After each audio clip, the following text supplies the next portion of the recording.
friends, Evan with Slice's Concession. Thanks for your purchase with us. We appreciate it.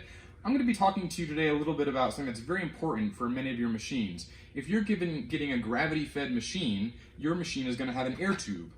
The purpose of an air tube is to go inside of a hopper, and what it does is mix goes through a tiny hole, and then at the top there's an air orifice that brings air in. So this is what adds overrun to your product. It's also how you feed your barrel from your hopper. So regardless of the brand, this is a Taylor one, this is a Stolting one, and this is a Taylor adjustable one. This adjustable one we recommend for folks that are using thicker mixes. It works really well. So the air tube is going to have a product going through a pretty tiny hole. And what's important to note is that hole cannot be blocked. So if you're using powder mixes or wet mixes, they need to be either fully incorporated with water or fully defrosted.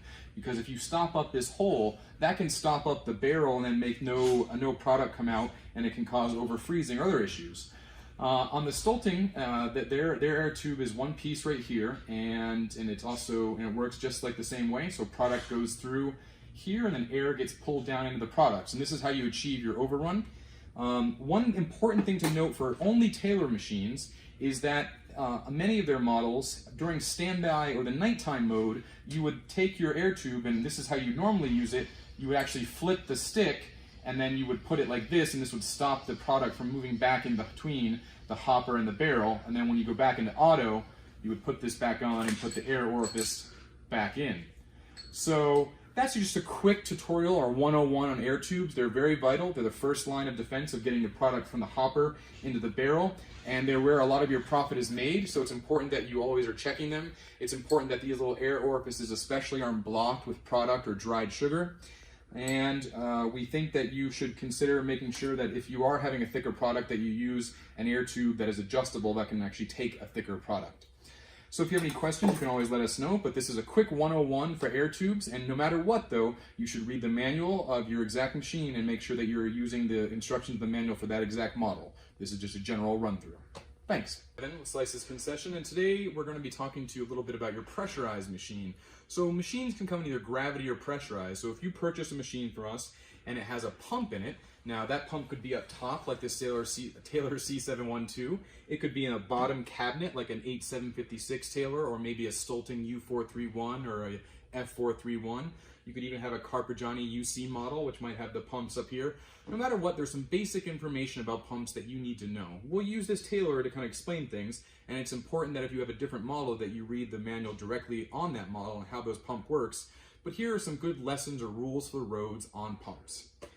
1. Pumps are very easy to misassemble. If you don't assemble them properly every time and you don't have a good training, if the pump is wrong, the barrel is going to be wrong, the product's going to have the wrong viscosity, and these machines are designed for the pump to be working exactly how they're supposed to be working. So it's really important that you assemble it properly. In many ways, there's small little areas that you could misassemble it if you're not careful. So really make sure your team is well trained and have diagrams and videos on how to show them. We have videos on how to assemble the pumps for various models like Stolting and Taylor and Carpigiani. So how pumps work is that some of them are going to go kind of back and forth, and some of them are peristaltic, and some of them are kind of running in a pump. The Stolting style runs in a pump, and in a small piece of rubber kind of goes like this, and that's how the product gets pumped up into the barrel. On Taylor's, they use what's called the Simplified Pump. So in a sense, what's happening is this pump takes this gear, this drive back and forth here, and this creates suction.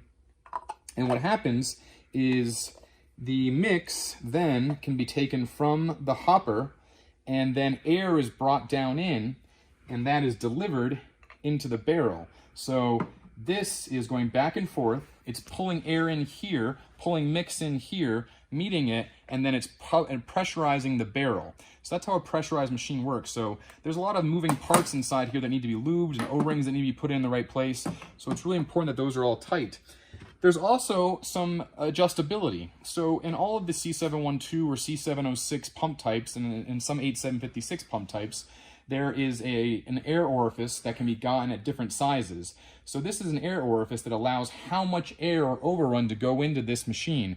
You'll notice that it's actually a lot like an air orifice from a gravity-fed machine. Then the hole is small, and then if it's blocked, it will block the entire process. And then there's also various O-rings that go in different parts. And so it's really important that you make sure that these are all properly put together, they're lubed in the right place, and you've primed it right. So on any kind of pump machine, it's really important that any kind of issues you find, the first place to look is going to be your pump. Sometimes, even if you're cleaning it every 3 days, some buildup can occur and that can slow down the consistency of the product. So it's really important to always be checking your pumps and knowing how they work. If you have any questions about pressurized machines, which have the highest overrun, you can always give us a call.